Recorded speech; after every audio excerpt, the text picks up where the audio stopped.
अब की बार तो किसान यहाँ बैठ गया, अगली बार डीसी के ऑफिस में जाकर के बैठेगा। जिंदाबाद जिंदाबाद जिंदाबाद, हमारा भाईचारा जिंदाबाद जिंदाबाद जिंदाबाद। जो किसानों से टकराएगा जो किसानों से टकराएगा, हर जोर जुल्म की टक्कर में, हर जोर जुल्म की टक्कर में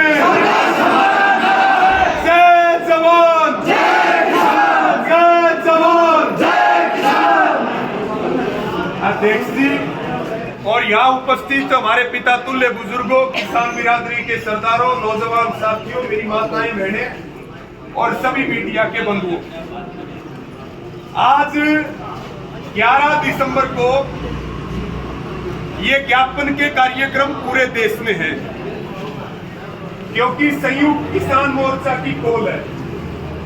पिछले दिनों आपको ध्यान है, संयुक्त किसान मोर्चा के नेता युद्धवीर जी को एयरपोर्ट पे रोक लिया था। वो कोलंबिया जा रहे थे किसानों एक सम्मेलन में भाग लेने के लिए। पता है कि नहीं? ये सारों को हाथ उठा के बताओ। बार बार हमारे नेताओं को एयरपोर्ट पे रोका जाता है, उनको दूसरे देश में जाने से रोका जाता है। ये हमारे लोकतांत्रिक अधिकारों का हनन है। इसलिए संयुक्त किसान मोर्चा ने आज अपील करी है कि अपने अपने जिलों में आप राष्ट्रपति के नाम ज्ञापन सौंपे कि सरकार हमारे ऊपर हमला ना करे। पिछले दिनों आपने 72 घंटे का प्रदर्शन किया पंचकुला में, देश की प्रत्येक राजधानी में प्रदर्शन हुए और सरकार को आपने चेतावनी दी कि भाई अब की बार ट्रेलर दिखा के जा रहे हैं और ये लास्ट है। 72 घंटे का ट्रेलर दिखाया था, लेकिन सरकार को ये चेतावनी देकर के आए थे कि या तो एमएसपी सहित हमारी सभी मांगे पूरी कर लो और नहीं तो लोकसभा चुनाव से पहले पूरी फिल्म दिखाएंगे, दोबारा आंदोलन पर जाएंगे, किसान पीछे नहीं हटेगा। तीसरी बात, गुस्सा हमें बहुत है, रोष है। जेपी दलाल ने अभी जो बोला, अभी गिगड़ाऊ में महापंचायत हुई, आप में से कौन कौन गया था? एक बार हाथ उठा करके बताओ, हाथ उठा करके बताओ। वहां लोहारू गिगड़ाऊ कौन कौन गया था और वहां पे क्या फैसला लिया था जेपी दलाल के खिलाफ? पहला फैसला कि पूरे हरियाणा में कोई भी राजनीतिक कार्यक्रम जेपी दलाल का होगा उसका विरोध करेंगे, उसका बाइकाट करेंगे, उसका बहिष्कार करेंगे। दूसरा फैसला, दूसरी अपील करी थी कि भाई कोई भी ब्याह शादी और खुशी के मौके पे जो बहन बेटियों की इज्जत नहीं जानते, जो लोग जिनके अंग्रेजों की आत्मा जिनमें बढ़ रही, क्योंकि बीजेपी वालों के पुरखे अंग्रेजों की मुखबरी करते थे और वो उनकी आत्मा भी इनमें बढ़ रही है बीजेपी वालों में।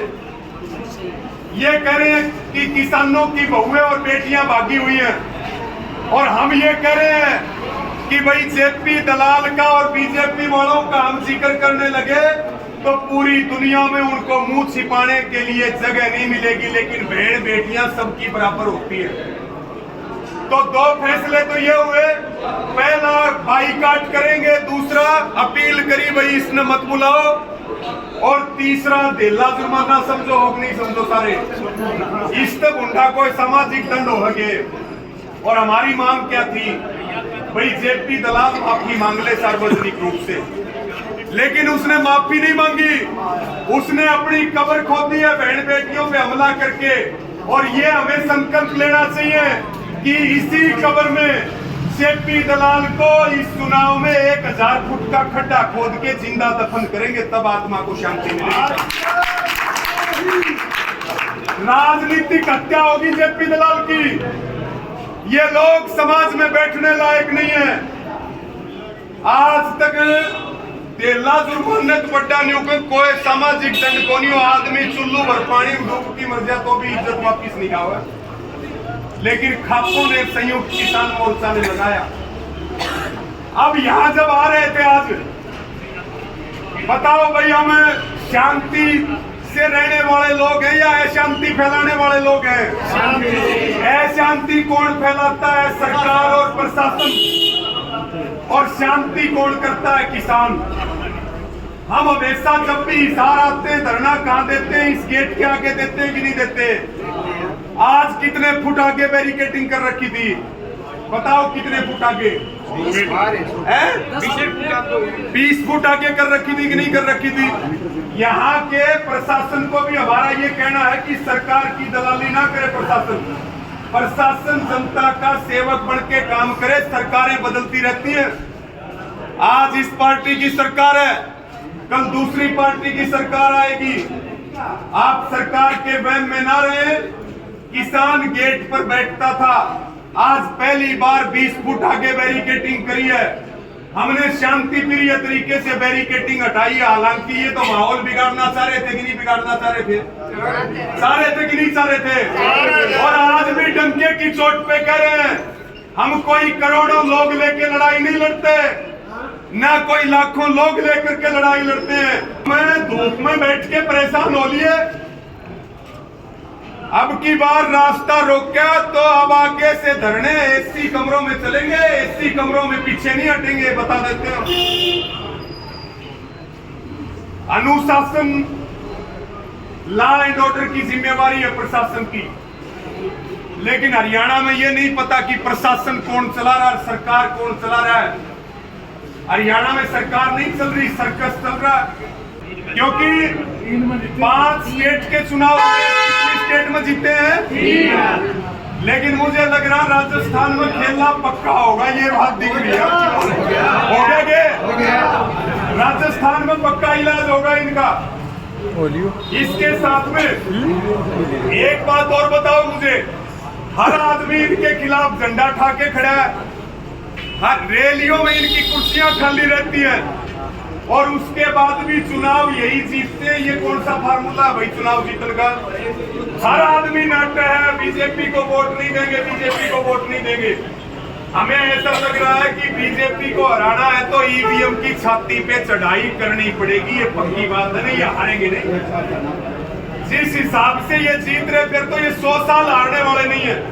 मेरी किसानों को भी अपील है, किसान वोट बैंक बनना चाहिए इस देश में। ये कृषि प्रधान देश है, किसान मजदूरों का वोट बैंक बनना चाहिए। और जिस बीजेपी ने हमारे ही वोट लेकर के हमारी कब्र खोदी है, हमारे आने वाले बच्चों के भविष्य के लिए, जमीन के लिए, नस्ल और फसल के लिए, जमीन के लिए, एक बार इसको उखाड़ के फेंकना पड़ेगा, माटी में मिलाना पड़ेगा, नहीं तो ये नाश कर देंगे हमारा। अभी बहुत सारे काम होंगे, जमीनों पे नजर है, विपक्ष को भी दबाया जा रहा है, मुकदमे लिखे जाएंगे, जेलों में नेताओं को बंद किया जाएगा।